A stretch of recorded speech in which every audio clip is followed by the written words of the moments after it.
Kevin, talk about this summit. Xi Jinping not coming. We've had multiple Biden administration officials that have gone to Beijing. Is the U.S., is President Biden being snubbed by Xi Jinping not appearing this weekend, or is there something more happening here? No, you're spot on, Cheryl. This is yet another example of two things. The first is that the Chinese Communist Party and its leader, Xi Jinping, is playing warfare, cold warfare, at a level that our president and vice president and administration are incapable of playing. But the second aspect of this, to your point, is that Biden's fecklessness as it relates to the Chinese Communist Party betrays the reality that a growing percentage of Americans knows, and that is we are in a Cold War with China, and his comments, his absence at this summit, all point to that direction. It's interesting. Well, China's reportedly planning to expand a ban on the use of iPhones to state firms and agencies. So according to the Wall Street Journal, Beijing was already ordering central government agency officials not to use their iPhones for work or bring them into the office.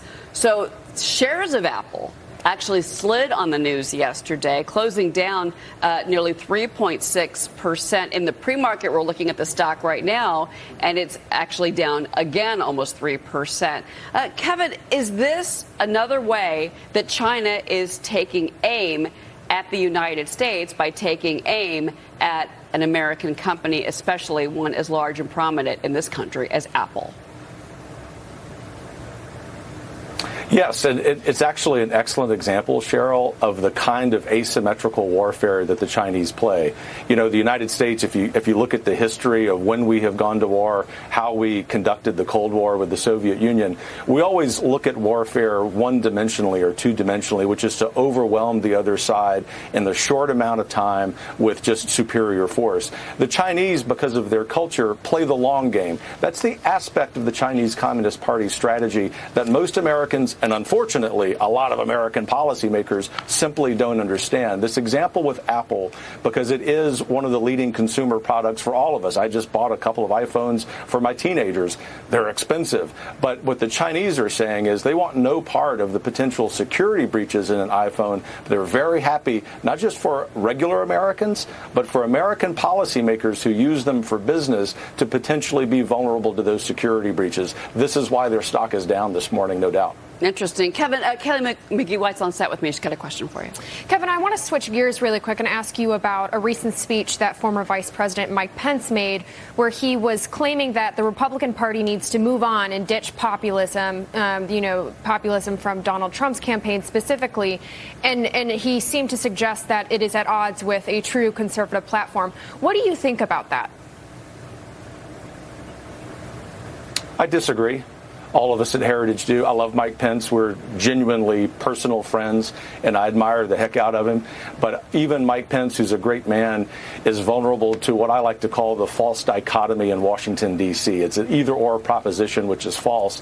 I won't go all academic on you here, Kaylee, but you know that I have a tendency to do that as an early American historian.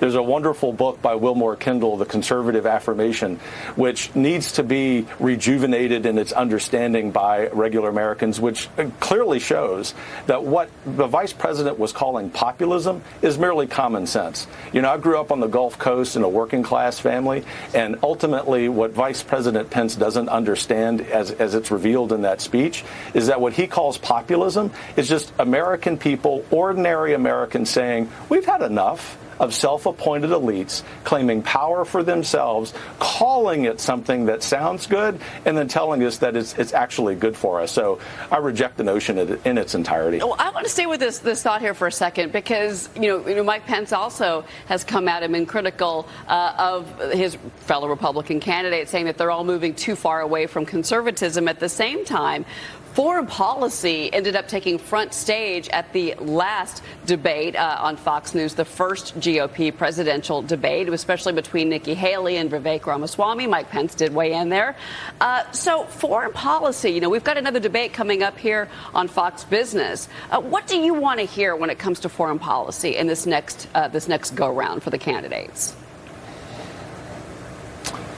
I want to hear more about what at the Heritage Foundation we call the new third way in national security, which is that we're neither going to be involved in the adventurous interventionism that neoconservatives want us to do, multi-trillion-dollar wars of choice. We have no business engaging in. No republic, no conservative should ever say that. Dwight Eisenhower, Ronald Reagan would remind us of that. Nor do we want to see a similar impulse on the opposite side of the spectrum toward isolationism. What Heritage is saying is America isn't as strong as it was in 1983. And what we want to see in that conversation at the next debate is for Republican presidential candidates to talk like they're living in the 2020s. That is to say, understanding the limitations of American power and to understand that our famous phrase, peace through strength, can only be achieved if we first deal with problems at home and then are much more careful, much more restrained about where we exercise American power. Otherwise, we're going to be fighting the last war and we're going to lose it.